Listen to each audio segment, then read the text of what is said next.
ఈ రైతు విత్తన సదస్సుల సమావేశానికి విచ్చేసిన మన ఆత్మీయులందరినీ కూడా ఆదరంగా వేదిక మీదకి మీ కర్తాల ధ్వనుల మధ్య ఆహ్వానించేద్దాం. విత్తనోత్పత్తి, విత్తన నాణ్యత ఇవి రెండూ ఉన్న రోజు రైతు సుసంపన్నమైన ఆర్థిక పరిపుష్టిని సాధిస్తాడు అన్న లక్ష్యంతో అంతర్జాతీయ స్థాయిలో తెలంగాణ జైకేతనాన్ని ఎగరేస్తూ ఆసియా ఖండంలోనే మొట్టమొదటిసారిగా మన రాష్ట్రంలో ప్రతిష్టాత్మకంగా నిర్వహించుకుంటున్న ఈ కార్యక్రమానికి సాదర స్వాగతం తెలియజేస్తూ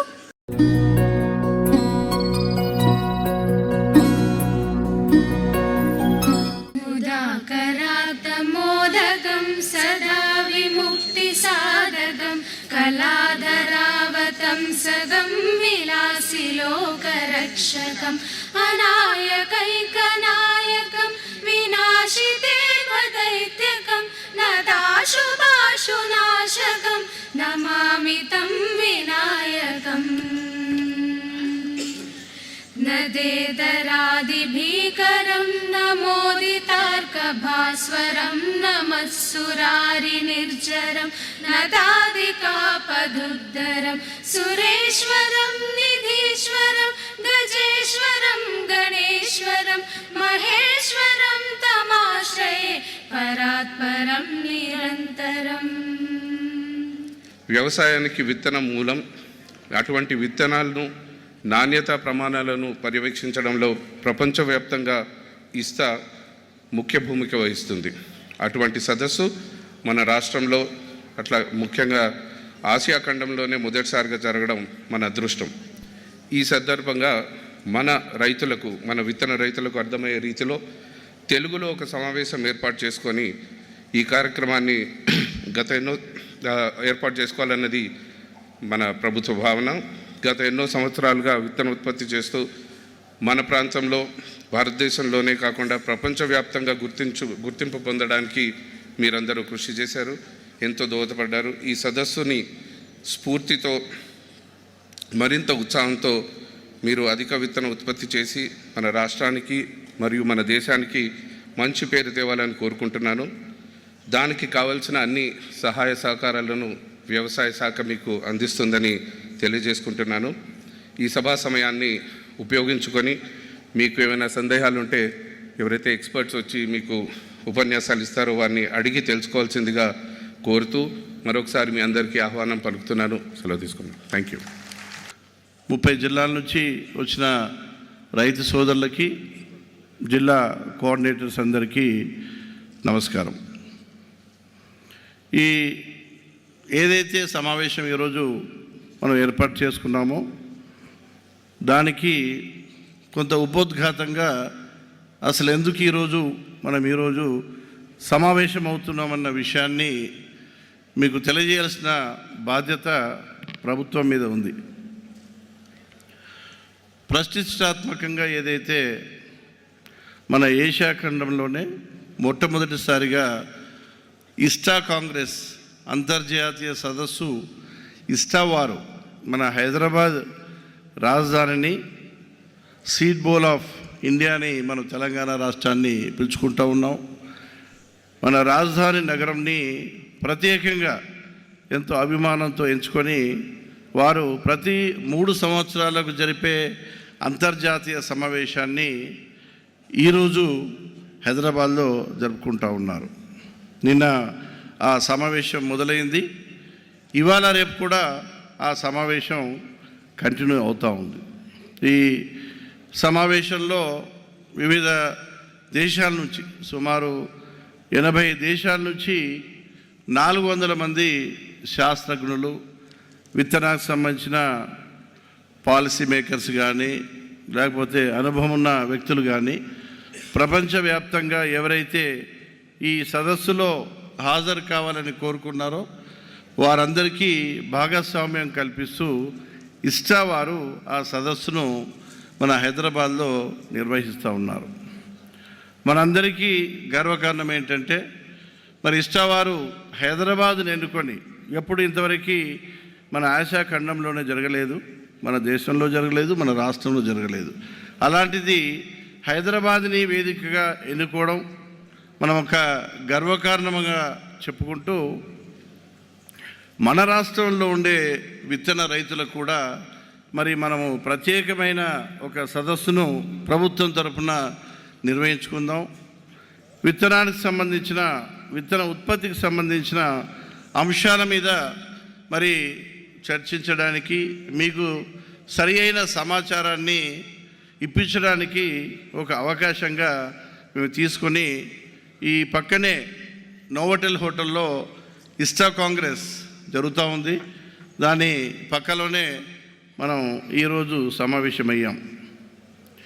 ఈ సమావేశంలో మనము ఏదైతే మీతోని కూర్చొని మీకు కావలసిన అంశాలని వివరించాలని అనుకుందో ప్రభుత్వం, ఆ విషయాల్ని చర్చించిన అనంతరం మీరు లంచ్ చేసిన తర్వాత ఆ నోవోటెల్లో ఏదైతే సదస్సు జరుగుతూ ఉందో, ప్రపంచవ్యాప్తంగా దేశవ్యాప్తంగా ఉన్న ఎన్నో కంపెనీలు, యూనివర్సిటీసు, తర్వాత ప్రభుత్వ రంగ సంస్థలు, శాఖలు వారు ప్రత్యేకమైన ఒక ఎగ్జిబిషన్ ఏర్పాటు చేశారు. సో మీ అందరికీ ఆ ఎగ్జిబిషన్ను చూసే ఒక అవకాశం కూడా ఈరోజు మీకు కలుగుతూ ఉంది. విత్తనం గురించి, ప్రాధాన్యత గురించి నేను చెప్పనక్కర్లే. మీరందరూ రైతులు. తక్కువ ఖర్చు అయినా విత్తనం మీద అయ్యే ఖర్చు చాలా తక్కువ, 5 నుంచి 10% కూడా పెట్టాం. కొన్ని పంటల్లోనే విత్తనం మీద ఎక్కువ ఖర్చు అవుతుంది, కానీ చాలా పంటలకి విత్తనం మీద తక్కువ ఖర్చు పెడతాం. కానీ ఆ విత్తనం కనుక మనం సరి అయిన వెరైటీ కానీ సరైన హైబ్రిడ్ కానీ ఎంచుకోకపోతే, ఆ విత్తనాన్ని సరి అయిన నాణ్యత గల విత్తనం మనము సోయింగ్ చేయకపోతే దాని ఉత్పత్తి మీద ఎంత ప్రభావం ఉంటుంది మీకు అందరికీ తెలుసు. మంచి విత్తనం వాడడంతోనే కనీసం 10 నుంచి 20% దిగుబడిలో అదనంగా మనకి ప్రయోజనం ఉంటుందన్న వాస్తవాన్ని శాస్త్రజ్ఞులు తెలియజేస్తూ ఉన్నారు. మనం ఇంకా నీళ్ళు ఇచ్చినా, ఎరువులు వేసినా, ఇంకా ఏం చేసినా విత్తనం సరి అయినది లేకపోతే మనం ఆశించే దిగుబడి రాదు, మనం ఆశించే నాణ్యత గల ఉత్పత్తి కూడా మనకు వచ్చే అవకాశం లేదు. మనం రైతు విత్తనం కొన్నప్పుడు ఏం ఆశిస్తాడు? అతనికి కావలసిన వెరైటీ అదేనా, అతను సోయింగ్ చేసే వెరైటీ ఆ వెరైటీ అయినా, లేకపోతే వేరే ఏదైనా వెరైటీ కానీ అవి ఇవి మిశ్రమమై ఉన్నాయా అనేది, దీన్నే జెనెటిక్ ప్యూరిటీ అంటాం. అంటే జన్యుపరంగా అదే వెరైటీ విత్తనము పెట్టాలని రైతు ఆశిస్తాడు. అట్లాగే రైతు విత్తనం పెట్టినప్పుడు నాణ్యత గలది, బాగా మనకి జర్మినేషన్ వచ్చి ఆరోగ్యకరంగా ఆ మొక్క పెరిగి అది ఎంతైతే ఉత్పత్తిని ఇవ్వాలో అంత ఉత్పత్తిని ఇవ్వాలని రైతు ఆశిస్తాడు. అలాంటి చాలా విలువైన విత్తనాన్ని రైతులకి మీరు చాలా కాలంగా ఉత్పత్తి చేసి మంచి నాణ్యత గల విత్తనాల్ని రైతులకి మన రాష్ట్రంలోనే కాకుండా వివిధ రాష్ట్రాల్లో ఉన్న రైతులు కూడా మన రాష్ట్రం నుంచి ఈ విత్తనం పోతూ ఉంది. రాష్ట్రంలోని విత్తనం మిగతా రాష్ట్రాల్లోకి పోవడమే కాకుండా వివిధ దేశాల్లో కూడా ఈ విత్తనం వెళ్తూ ఉంది. సో మీరు ఎంతో అంకిత భావంతో బహుశా 1970 ఆ ప్రాంతంలో మొదలైన విత్తన ఉత్పత్తి, అప్పటి నుంచి ప్రైవేట్ రంగంలో ఉన్న కంపెనీలు కూడా వాటి చూపు హైదరాబాద్ మీద పడడం, మన తెలంగాణ రాష్ట్రం మీద పడడం, ఇక్కడ చాలా మంచి వాతావరణం ఉంది. ఉత్పత్తి చేయడానికే కాకుండా ఆ ఏదైతే విత్తనం ఉత్పత్తి చేస్తారో దాన్ని నిలువరి చేయడానికి కావలసిన మంచి వాతావరణం మన రాష్ట్రంలో ఉందని గుర్తించి వారందరూ హైదరాబాద్ చుట్టుపక్కల ప్రధానంగా ఎన్నో కంపెనీలు పెట్టుకోవడం మనందరికీ తెలుసు. పెద్దవి ఉన్నాయి, మధ్య తరగతి ఉన్నాయి, చిన్న కంపెనీలు, అన్ని రకరకాల కంపెనీలు 400కు పైగా ఉన్నాయి. వాళ్ళు కంపెనీ విత్తనం మాత్రమే నిల్వ చేయడం కానీ, ప్రాసెస్ చేయడం కానీ, సరఫరా చేయడం కాకుండా వారికి వారుగా కంపెనీసు పరిశోధన అంటే ల్యాబొరేటరీస్ పెట్టి పరిశోధన చేసి కొత్త కొత్త వెరైటీస్ హైబ్రిడ్ రైతులకి అందిస్తూ ఉన్నారు. ఈ విషయం మీకు అందరికీ తెలుసు. మన భారతదేశానికి ఒక అడ్వాంటేజ్ ఉంది ప్రపంచంలో. చాలా పెద్ద దేశం మనది. మన భారతదేశం యొక్క సైజు కానీ ప్రాంతం కానీ లేకపోతే ఇక్కడ వాతావరణ పరిస్థితులు అంటే వేడి వాతావరణం నుంచి హిమాలయాల వరకు చల్లని ప్రాంతాలు కూడా మన దేశంలో ఉన్నాయి. అంటే అన్ని ప్రపంచంలో ఎన్ని రకాల వాతావరణం ఉన్నాయో అలాంటి వాతావరణం ఉన్న అదృష్టం మన దేశానికి ఉంది. అట్లాగే ప్రపంచవ్యాప్తంగా ఏదైతే రైతులు వ్యవసాయంలో పంటలు వేస్తారో, ఉద్యాన పంట అయినా లేకపోతే వ్యవసాయ పంటలైనా చాలా వరకు అలాంటి పంటలు మన దేశంలో ఉత్పత్తి చేయడానికి ఒక అదృష్టమైన అవకాశం ఉన్న మన దేశం. మనకి మానవ వనరులు చాలా పుష్కలంగా ఉన్నాయి. ఇదే మన రైతులకి శిక్షణ ఇస్తే ఇంకెక్కువ స్థాయిలో మంచి నాణ్యమైన విత్తనాన్ని ఉత్పత్తి చేసి మన దేశానికి కాకుండా ప్రపంచంలో మిగతా దేశాలకి మనం ఇక్కడి నుంచి ఎగుమతి చేయడానికి బాగా అవకాశాలు ఉన్నాయి. అందుకోసం కొన్ని ప్రత్యేకమైన అనుకూల పరిస్థితుల వల్ల విత్తన సంస్థలు మన రాజధాని చుట్టుపక్కల అభివృద్ధి చేసిన తర్వాత రాష్ట్ర ప్రభుత్వం కూడా మన రాష్ట్రంలో ఉన్న పొటెన్షియల్ని, సామర్థ్యాన్ని గుర్తించి దీన్ని ఏ రకంగా మనం ఇంకా ముందుకు తీసుకెళ్దాం, ఎక్కువ మంది రైతులు ఈ విత్తన ఉత్పత్తిలో ఏ రకంగా భాగస్వామ్యం చేద్దాం, వారి యొక్క కెపాసిటీని, సామర్థ్యాన్ని, మంచి నైపుణ్యాన్ని వాళ్ళలో పెంచి ఇంకా దీన్ని ముందుకు తీసుకెళ్తే రైతు యొక్క ఆదాయం కూడా పెరగడానికి అవకాశం ఉంటుంది. మన దేశానికి ప్రపంచవ్యాప్తంగా మంచి పేరు వస్తుంది. అట్లాగే ఎక్స్పోర్ట్ చేయడం వల్ల దేశవ్యాప్తంగా ఎన్నో ప్రయోజనాలు మనకు కనిపిస్తూ ఉన్నాయని చెప్పి మన రాష్ట్ర ప్రభుత్వం కూడా ఈ విత్తన పరిశ్రమని ప్రోత్సహించడానికి గౌరవ ముఖ్యమంత్రి గారు ప్రధానంగా ఇండియాలో సీల్ బోర్డ్ ఏంటి, మనం ప్రపంచవ్యాప్తంగా ఉన్న అన్ని దేశాలకి ఒక విత్తన భాండాగారంగా ఉన్న ఒక కళ మనం ముందు పెట్టుకొని వెళ్ళాల్సిన అవసరం ఉందని చాలా కార్యక్రమాలకి వారు శ్రీకారం చుట్టడం మనకు అందరికీ తెలుసు. ప్రపంచవ్యాప్తంగా ఒక దేశం నుంచి ఇంకో దేశానికి విత్తనం పోవడం చాలా అవసరం. ఎందుకంటే మనదంటే చాలా పెద్ద దేశం, చాలా పంటల్లో మనుగా మన దేశంలోనే కావలసిన విత్తనాన్ని మనం ఉత్పత్తి చేసుకునే సామర్థ్యం మన దేశంలో ఉన్న రైతులకు ఉంది. అలాంటి వాతావరణం మనకుంది. ఇప్పుడు ప్రపంచంలో అన్ని దేశాలకి ఈ అదృష్టం లేదు. కొన్ని పంటలు లేవు, విత్తన ఉత్పత్తి జరగడానికి అవకాశం లేదు. మన రాష్ట్రంలోనే కొన్ని ప్రాంతంలో ప్రత్యేకంగా ఆ జిల్లాలో ఆ పంట విత్తనం కనుక ఉత్పత్తి జరిగితే మంచి నాణ్యమైన విత్తనం రావడం మనందరికీ తెలుసు. దాని ప్రకారంగానే ఒక్కో జిల్లాలో ఒక్కో పంట యొక్క విత్తన ఉత్పత్తి మన రాష్ట్రంలో కూడా జరుగుతూ ఉంది. ఇప్పుడు గద్వాల ప్రాంతంలో జరిగే ప్రతి ఒక్క హైబ్రిడ్స్ కానీ అవి వేరే రాష్ట్రాల్లో అంత మంచి నాణ్యత రావడానికి అవకాశం లేదు. కాబట్టి కాటన్ సీడ్ ప్రొడక్షన్ మనకి ఇక్కడ జరుగుతూ ఉంది. బాజరా, సజ్జ ఇది ఆర్మూర్ ప్రాంతంలో మంచి క్వాలిటీ వస్తుంది. ఆ మధ్యకాలంలో ఆర్మూరు బాల్కొండ ప్రాంతంలో కాస్త నీటి సమస్య పెరిగింది నిజాం సాగర్ ప్రాజెక్టులో నీళ్లు తగ్గడం వల్ల. అప్పుడు విత్తన పరిశ్రమ ఇక్కడి నుంచి వేరే ప్రాంతాలకు కూడా కొంతకాలం వెళ్ళింది. కానీ ఇప్పుడు మళ్ళీ మనము ఎస్ఆర్ఎస్పి బ్యాక్వాటర్ స్కీమ్స్ పెట్టి మళ్ళీ ఆర్మూర్ బాల్కొండ ప్రాంతాలకి కాస్త నీరు వచ్చే అవకాశాలు వచ్చిన తర్వాత మళ్ళీ ఆ సజ్జ పంట ఇక్కడ ఉత్పత్తి చేయడానికి సంస్థలు ముందుకు వస్తూ ఉన్నాయి. ఎందుకంటే ఇంత మంచి నాణ్యత గల సజ్జ విత్తనం వేరే ప్రాంతాల్లో ఉండడానికి అవకాశం లేదు. ఈ రకంగా రాష్ట్రం కాకుండా మన రాష్ట్రంలో ఒక్కొక్క ప్రాంతానికి ఒక్కో రకమైన పంట యొక్క విత్తనాన్ని మంచి నాణ్యతతో పెంచవలసిన అవసరం ఉంది. ఆ అవకాశాలు కూడా మనకున్నాయి. భారతదేశం ప్రపంచవ్యాప్తంగా ఉన్న దేశాలన్నింటిలో ఇప్పుడు 5వ స్థానంలో ఉంది. అమెరికా, చైనా, ఫ్రాన్స్, బ్రెజిల్ ఈ 4 దేశాల తర్వాత భారతదేశం విత్తన ఉత్పత్తి చేయడం కాకుండా వేరే దేశాలకు పంపే ఒక కార్యక్రమం, ఒక ప్రక్రియలో భాగంగా 5వ స్థానాన్ని ఆక్రమించింది. దాన్ని ఇంకా ముందుకు తీసుకెళ్ళి వివిధ దేశాలకి మనకు విత్తనం ఉత్పత్తి చేసే అవకాశాలు, మన రైతులకు కావలసిన నాణ్యత క్రమశిక్షణ ఉంది కాబట్టి దీన్ని ఒక అవకాశంగా తీసుకోవాలని మరి మన రాష్ట్ర ప్రభుత్వం భావిస్తూ ఉంది. మీరందరూ గమనిస్తూ ఉంటారు, రైతులు ఒక 20 సంవత్సరాల కింద రైతు తనకు కావలసిన విత్తనాన్ని తానే వాడుకునేవాడు. తను ఉత్పత్తి చేయడం, అదే విత్తనం నెక్స్ట్ సీజన్కి పెట్టుకోవడము. వరి మనం చూసాం, అదే విత్తనం మళ్ళీ నెక్స్ట్ సీజన్ వాడుతూ ఉంటాం.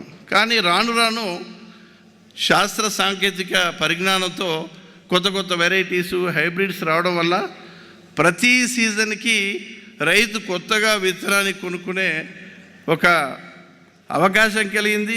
అది ఒక రకంగా చర్చిస్తూ ఉంటాం. ఎందుకు ఈ ఇంకోళ్ళ మీద ఆధారపడాలని కూడా ఆలోచిస్తూ ఉంటాం. ఈ రకంగా మనకి ఈ ఒక ప్రాంతంలో ఉన్న విత్తనానికి మరో ప్రాంతంలో డిమాండ్ ఉండడానికి అవకాశం ఉంటుంది. రైతులు కూడా కొనడానికి ముందుకు వస్తున్నారు. సో ఈ నాణ్యమైన విత్తనానికి సంబంధించి వివిధ అంశాల పట్ల మనం ఒక్కసారి పునశ్చరణ చేసుకొని అవగాహన చేసుకొని ముందుకు పోవడానికి ఈ సదస్సును మనం ఈరోజు ప్రత్యేకంగా ఏర్పాటు చేసుకున్నాం. రైతు బంధు కోసం మీ మొత్తం డేటాబేస్ ఎలాగైతే కంప్యూటర్లో నిక్షిప్తమై ఉండి మా ఏఓలు వాడుతూ ఉన్నారో, రైతు బీమా కోసం వాడుతూ ఉన్నారో, అలాగే విత్తన ఉత్పత్తి చేసే రైతులందరి సమాచారాన్ని మేము కంప్యూటర్లో నిక్షిప్తం చేస్తున్నాం. దాన్ని కాస్త రిఫైన్ చేసి ఈ సంవత్సరం అందరికీ ఐడి కార్డ్స్ ఇవ్వాలని ఒక నిర్ణయం తీసుకోవడం జరిగిందని ఈ సందర్భంగా నేను తెలియజేస్తూ ఉన్నాను. ఎందుకంటే భవిష్యత్తులో కేంద్ర ప్రభుత్వం నుంచి కూడా డీబీటీ అని వినుంటారు. ఇప్పుడు రైతు బంధు నేరుగా మీ అకౌంట్లో డబ్బులు పడిపోతుంది. అట్లాగే కేంద్ర ప్రభుత్వం ఆలోచన కూడా సీడ్కి సంబంధించిన ఏమైనా సబ్సిడీలు భవిష్యత్తులో నేరుగా మీ అకౌంట్లో వేయడానికి ఒక ఆలోచన విధానం కొనసాగుతూ ఉంది ఢిల్లీలో.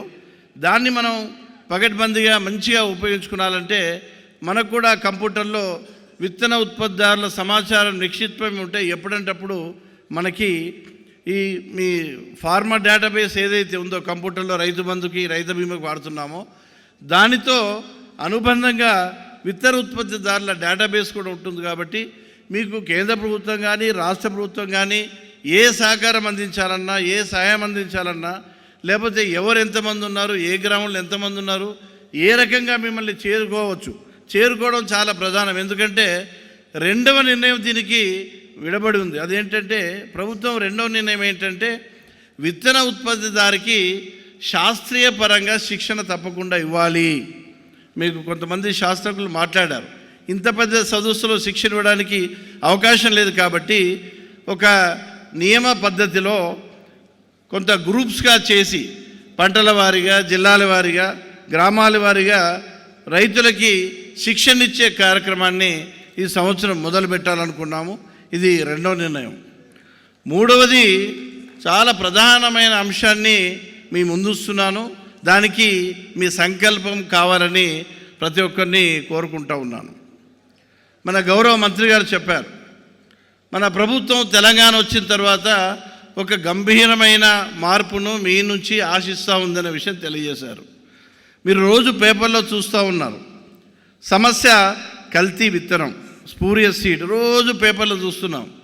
గౌరవ ముఖ్యమంత్రి గారు కూడా రేట్ చేయిస్తూ ఉన్నారు. వ్యవసాయ శాఖ అధికారులు, పోలీస్ శాఖ అధికారులు డీలర్స్ మీద, కంపెనీల మీద, డిస్ట్రిబ్యూటర్ మీద, ట్రాన్స్పోర్టర్స్ మీద రేట్స్ చేస్తూ ఉన్నారు, కేసులు బుక్ చేస్తూ ఉన్నారు, పీడీ చట్టం తీసుకొచ్చారు, అరెస్ట్ చేస్తాను. ఇవన్నీ ఒకవైపు సాగుతూ ఉంటే మనమందరము విత్తన ఉత్పత్తిదారులం కాబట్టి మన మీద కూడా బాధ్యత ఉందనే అంశాన్ని ఒక్కసారి నేను గుర్తు చేస్తూ ఉన్నాను. ఎందుకంటే అల్టిమేట్గా ఎలాంటి విత్తనం ఉత్పత్తి అయినా మన పొలాల్లోనే ఉత్పత్తి జరగాలి.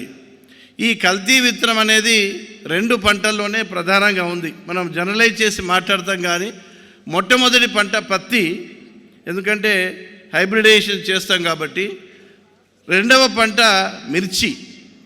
మిర్చికి సంబంధించి ఒక 2 సంవత్సరాల కింద, 3 సంవత్సరాల కింద ఖమ్మం, నల్గొండ జిల్లాలో వచ్చిన సమాచారం మేరకి మిర్చిలో ఈ కల్తీ అనేది నర్సరీల ద్వారా పోతుంది. కాబట్టి నర్సరీ స్థాయిలోనే మనం కల్తీని నిరోధించగలిగితే అప్పుడు మిర్చిలో మనకి కల్తీ విత్తనం ఉండదని మన తెలంగాణ రాష్ట్రంలో ఏ దేశంలో ఎక్కడ లేదు.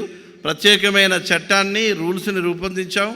నర్సరీలు ఎవరైతే రేజ్ చేస్తారో మన రాష్ట్రంలో వాళ్ళందరికీ సమావేశం పెట్టాం, వాళ్ళందరినీ ఎడ్యుకేట్ చేసాం, వాళ్ళకి కావలసిన మెటీరియల్ ఇచ్చాం. కాబట్టి గత 2 సంవత్సరాల్లో మాకు మిర్చిలో పెద్దగా కల్తీ విత్తనం అనే సమస్య రాలేదు, తగ్గుతున్నట్టుగా కనిపిస్తూ ఉంది. ప్రధానమైన పంట పత్తి. మిగతా పంటలలో కల్తీ రావడానికి అవకాశాలు తక్కువ ఉన్నాయి. పత్తిలో ఏంటంటే అందరూ దొరలము, మన దాంట్లో కూడా దొంగలు ఉంటారు. 1000 మందికి ఒక దొంగ ఉన్నా మిగతా 9099 మందికి చెడ్డ పేరు వస్తూ ఉంది. ఇప్పుడు పత్తి గురించి మీ అందరికి తెలుసు. మీలో రైతులు ఉన్నారు, ఆర్గనైజర్స్ ఉన్నారు, అన్ని స్థాయిలో ఈ సమావేశం హాల్లో ఉన్నారు. పత్తి విత్తనము కంపెనీకి మనకు మధ్య ఒక ఎంఓయూ చేసుకుంటాం, కాంట్రాక్ట్ చేస్తాం, అన్నీ మాట్లాడుకుంటాం. చివర మొలక శాతం బట్టి కంపెనీ రైతు నుంచి కొంత విత్తనాన్ని తీసుకోదు, వాళ్ళు యాక్సెప్ట్ చేయరు, టెస్ట్ చేస్తారు. మొలక శాతం కొంత తక్కువగా ఉంటే దాన్ని కంపెనీ తీసుకోదు. అలాంటి పరిస్థితుల్లో మనలోనే కొంతమంది రైతుల నుంచి స్థానికంగా ఉన్న కొంతమంది వ్యాపారస్తులనండి, లేకపోతే ఎవరైనానండి గ్రామాల్లో మన దగ్గర నుంచే తీసుకొని ఏదైతే మొలక శాతం తక్కువగా ఉందో, ఏదైతే కంపెనీ రిజెక్ట్ చేసిందో దాన్ని మంచి విత్తనంతో మిక్స్ చేసి అది ప్యాకెట్ల ద్వారా గ్రామాల్లో అమ్మడం జరుగుతూ ఉంది. ఫ్లై బై నైట్ ఆపరేటర్స్ అంటూ ఉంటాం. అంటే మోటార్ సైకిల్ మీద గోనె సంచుల్లో వేసుకొని కంపెనీ పేరు ఉండదు, ఏముండదు, ప్యాకెట్లలో విత్తనం మాత్రం గ్రామాల్లో మనకు కనిపిస్తూ ఉంటుంది. ఇది ప్రధానమైన ఒక మౌలికమైన అంశంగా గుర్తించడం జరిగింది. కాబట్టి మనమందరము విత్తన ఉత్పత్తి రైతులం కాబట్టి మన విత్తనమే ఇంకో రైతుకి వెళ్తుంది. వాళ్ళు ఎవరో కాదు, మనందరూ సోదరులు, మీరు రైతులే, వాళ్ళు రైతులే. కాబట్టి ఈ కల్తీకి మౌలికమైన మూలాల్లోకి మనం వెళ్ళిపోయి అన్నీ పగడ్బందీగా అన్ని స్థాయిలో ఒక ప్రభుత్వమే కాకుండా ఒక వ్యవసాయ శాఖనే కాకుండా విత్తన ఉత్పత్తిదారులుగా మీ మీద కూడా బాధ్యత ఉందని చెప్పి భావిస్తూ ఒక మంచి సంకల్పంతో భవిష్యత్తులో ఈ కల్తీ విత్తనాన్ని లేకుండా మనం కూడా ప్రభుత్వానికి సహకరిద్దామనే ఒక సంకల్పంతో మీరు ముందుకెళ్దాం. దానికి సంబంధించిన మిగతా కార్యక్రమాల్ని మేము మీ ముందుకు తీసుకొస్తామని చెప్పి నేను తెలియజేస్తూ ఉన్నాను. ఇంకో మేము నిర్ణయం ఏం తీసుకున్నామంటే కేంద్ర ప్రభుత్వం కూడా ఆలోచిస్తూ ఉంది. ఒక ప్యాకెట్ ఎవరి దగ్గరైనా రైతు దగ్గర ఉంటే ఆ ప్యాకెట్ ఎక్కడిది, దాని మూలాలేంటి.